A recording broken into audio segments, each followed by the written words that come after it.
அவையோடு நத்தனமாடிய சிற்றம்பலமயனே திருவாசகத்தை சொல்லி பாடி இவளம் செய்வோமே அருளை வழங்கும் அடிவாரத்தை தவபலம் கொள்வோமே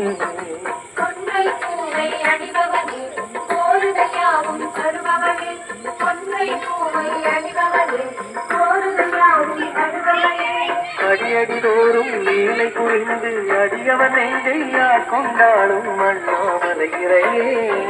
ஹர ஹர சங்கர ஜெய ஜெய சங்கர அருணாச்சல சிவனே